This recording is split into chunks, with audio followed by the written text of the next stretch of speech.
Assalamualaikum warahmatullahi wabarakatuh. Selamat pagi kepada ibu-ibu. Jadi pada kesempatan kali ini saya Rini Vanessa ingin untuk memberikan beberapa info terkait infeksi saluran kemih pada anak.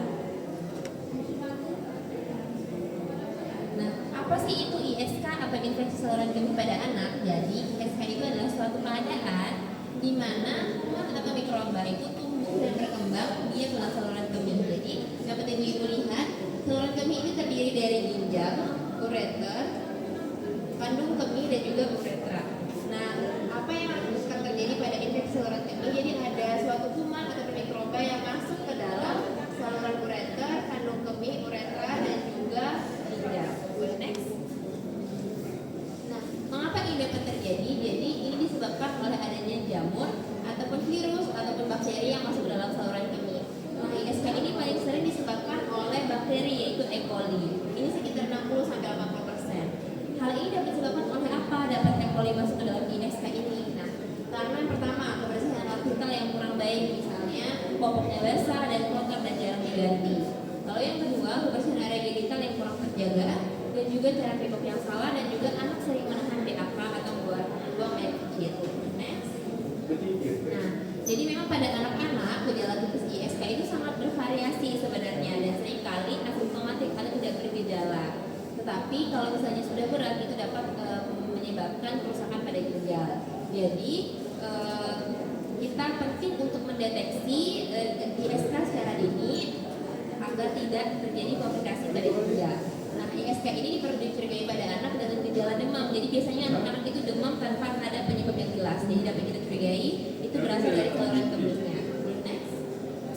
Nah, jadi perlu kita lakukan pemeriksaan untuk mencari kelainan pada ginjal dan saluran kemih yang mempermudah terjadinya ISK, yaitu dengan pemeriksaan fisik yang dilakukan oleh dokter dan juga pemeriksaan pencitraan atau radiologi.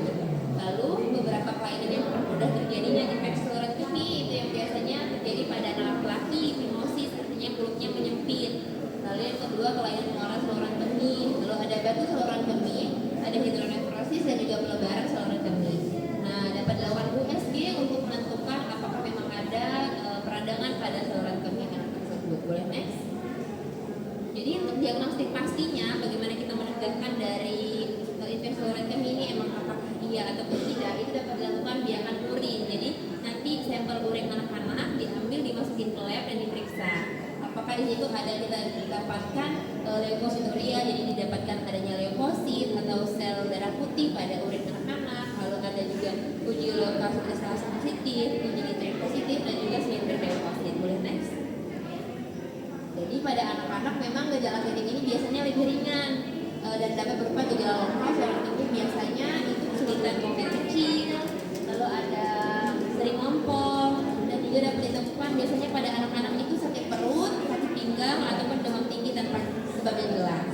Nah, pada episode pertama atau pada pertama kali anak itu terjadinya ISK, sekitar 30 hingga 40% pasien itu terutama pada pasien dengan kelainan anatomi. Jadi kelainan anatomi itu apa aja? Contohnya ada hidronefrosis, ada obstruksi urin, jadi ada sumbatan pada saluran urinnya dan juga divertikulum kandung kemih.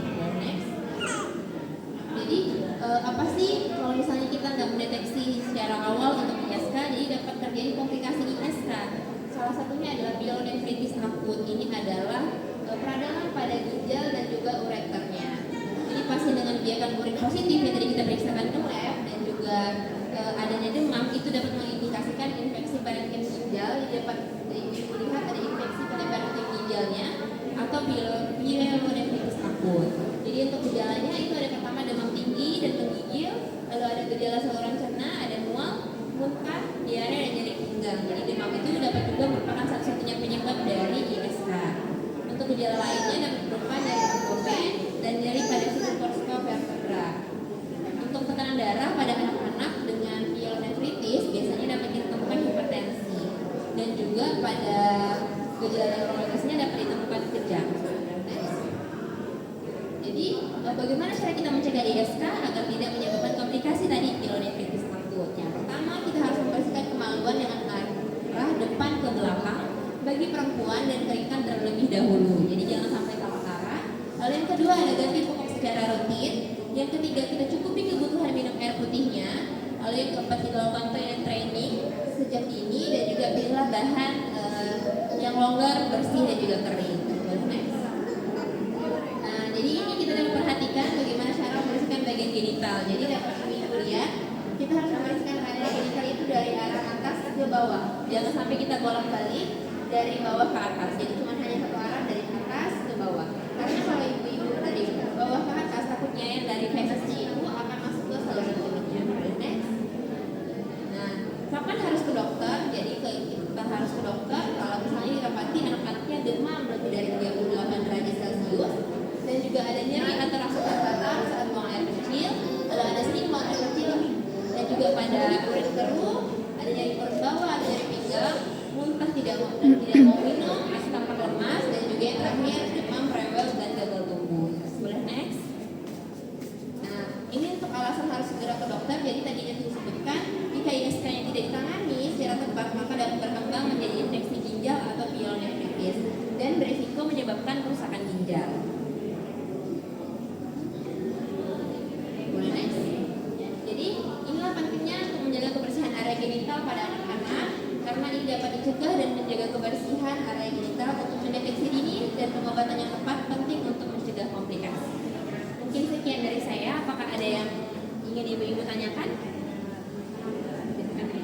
Baik, kalau itu saya tutup ya Bu. Wassalamualaikum warahmatullahi wabarakatuh.